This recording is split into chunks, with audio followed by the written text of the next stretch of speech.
Here we go. Radicals and rational exponents. The first thing I want to do is talk about some of the motivation behind radicals and why we need them in the first place. Here we have a triangle. Okay, we're throwing in some geometry. I hope you don't mind. We have a triangle with a length 3 feet, length 4 feet, and an unknown length c. And we'd like to find out what that value c is. What is the length c? To find it, we need to use the Pythagorean theorem, which states that a squared plus b squared equals c squared. So we plug in a equals 3 and b equals 4, and this is what we have. Now we need to solve for c. All right, we're going to isolate c on the right-hand side of the equation. Usually we isolate on the left-hand side, but it's perfectly fine to isolate on the right-hand side. Okay, so here we have 9 plus 16 equals c squared. All right, 25 equals c squared. So I almost have what I want, right? I almost have this c isolated completely. To take care of this power 2 here, I'm going to take the square root of both sides. All right, squaring and taking the square root are inverse operations of each other, so they undo one another. All right, let's take this to the top of the screen. The square root of 25 equals the square root of c squared. All right, that gives me c equals plus or minus 5. All right, so we get two solutions here, one of which we're going to ignore. All right, it doesn't make any sense for the length of a triangle to be negative. So we're just going to report positive 5 as our solution. All right, and that's what we're going to do for a while in this playlist. All right, we're only going to be looking at the principal square root. Okay, we're not going to worry about plus or minus business until we talk about quadratic equations. All right, until we solve quadratic equations. All right, so for the time being, we are going to use the principal square root. All right, so here's the definition. The principal square root of x is the non-negative number that, when multiplied by itself, equals x. It's written as a radical expression with a symbol called a radical over the term called the radicand. All right, so let's break down that last sentence and let's look at each piece of this one at a time. All right, let's look at the anatomy of a radical. The symbol here, that's the radical.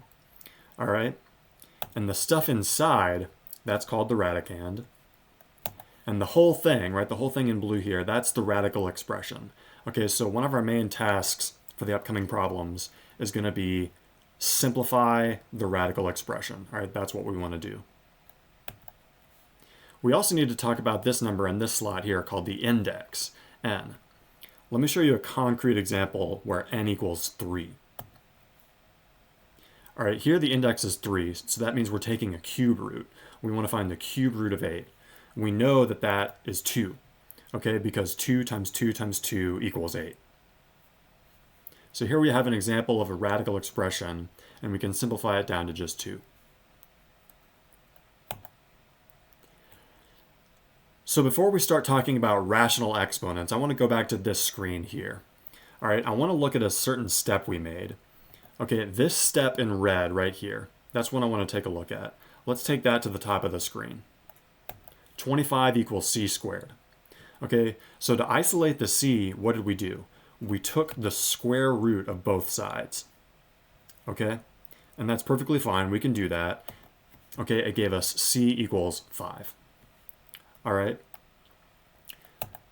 but I want to look at this a different way.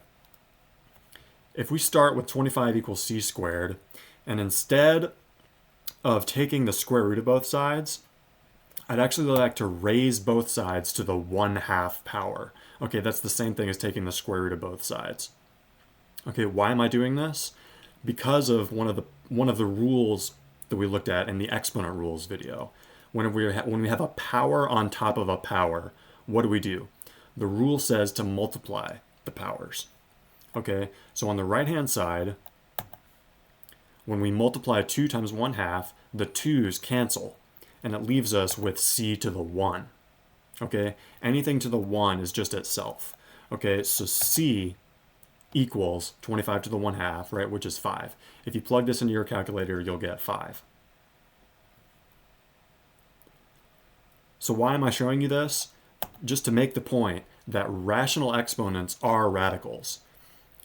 And likewise, radicals are rational exponents. Okay, that's the relationship between the two things. So let's put that down in the form of an equation.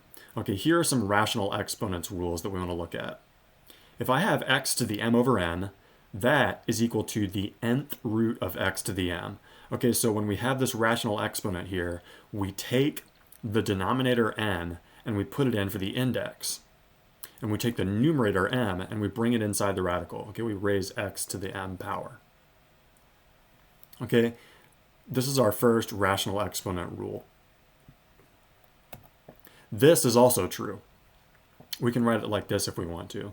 If we have x to the m over n, that is the same thing as taking the nth root of x and raising that whole thing to the m power. Okay, so which rule do we want to use to simplify radical expressions? It depends on the problem.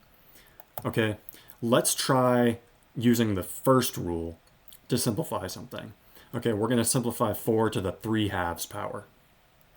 All right, so 4 to the 3 over 2, based on this rule, is equal to the square root of 4 to the 3. Okay, we bring the denominator 2 into the index, and we take the numerator 3 and we bring it inside the radical. There's something else we need to talk about regarding the index. Okay, whenever we have a blank index here, it's assumed to be 2. Okay, so here we have a square root of something. We have the square root of 4 cubed. We know that 4 cubed is 64. Okay, 4 times 4 times 4 equals 64. So I have the square root of 64, and that is equal to 8. So 4 to the 3/2 power, that simply equals 8. All right, we took something ugly and we turned it into something nice, right? This is just a number. So our solution is 8. Next, let's use the second rule we looked at, okay, when we raise the whole thing to the m power. All right, here we have 27 to the 2 over 3. Based on this rule, we take the 3 and we put it here for the index, and then we take this numerator 2 and we raise the whole thing to that. Okay, we're raising the whole thing to the power 2. Okay, so the cube root of 27, right, this business in the parentheses, we know that that simplifies down to 3. Okay, the cube root of 27 is 3. So now we have 3 squared, which is simply 9. Okay, 27 to the 2 over 3 equals 9. Next, I want to talk about something called the product rule for simplifying radicals. Okay, if I have the square root of some product, a, b, I can break that up into 2 different radicals. Okay, it's equal to the square root of a times the square root of b.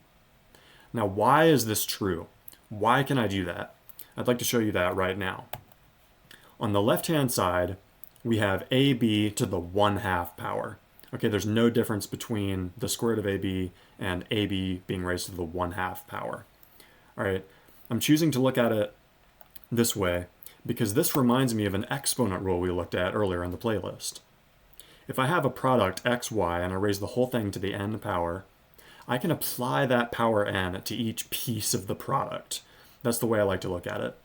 So I have xy whole thing to the n, that equals x to the n times y to the n. Here I have ab to the 1/2 power, so I'm going to do the same thing. I'm going to apply the power to each piece of the product. Okay? So ab to the 1/2 equals a to the 1/2 times b to the 1/2. And that's exactly what we have here. That's why it's true. Okay, the question now is, though, is this true for the cube root of ab? Is it true for the 4th root of ab? Can we generalize this for any index n? Yes, we can, but with some important conditions. All right, let's talk about those conditions right now. If the index n is odd, this equation is true for all real numbers a and b. Okay, but if n is even, it's only true when a and b are non-negative, okay, when they're greater than or equal to 0. All right, we're not going to take, for example, the square root of something negative. All right, that's when we start to venture into the realm of complex numbers. Okay, and we're still a long way off from that. We'll talk about complex numbers eventually, but for now, In the meantime, when we have simplification problems, right, when we're trying to simplify a radical expression, a and b are both going to be positive, okay, when n is even. All right, so these conditions are more for me to worry about than they are for you. Okay, you don't have to worry about them too much. I'm going to follow these rules whenever I present you with a simplification problem. Okay? So here we want to simplify the square root of 500. Let's try that out. Based on the rule we just looked at, we can first say that 500 is the product 100 times 5. Okay? And based on the rule we just looked at, we can break that up into two different radicals. Okay? So the square root of 100 times 5 equals the square root of 100 times the square root of 5. The square root of 100 is equal to 10. So we spotted a perfect square in here, and we simplified it this way. Okay, the square root of 500 is equal to 10 times the square root of 5. That's our solution. Okay, next I want to look at something called the quotient rule for simplifying radicals. Okay, it's super similar to the product rule. If I have the square root of a quotient, a over b, that is equal to the square root of a over the square root of b. Now, why can I do this? Here I have a over b to the 1/2 power. Okay, that's what I have on the left-hand side. Okay, a over b to the 1/2 power. Whenever I have a quotient that's raised to the power n, I can take that power n and apply it to each piece of the quotient. Okay, here's an exponent rule. We're going to use this rule right up here. Okay, we have a over b to the 1/2. That is equal to a to the 1/2 over b to the 1/2.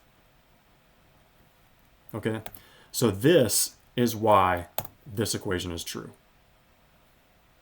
Okay, but now the question becomes, can we do this for cube roots?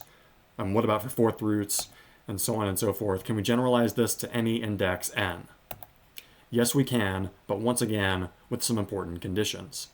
If the index n is odd, it's true for all real numbers a and b, except when b equals 0. Okay, we can't have b equal to 0 because we can't divide by a negative. We can't divide by 0. Okay, when n is even, it's only true when a is non-negative and when b is strictly greater than 0. Okay, so once again, don't worry about these conditions too much.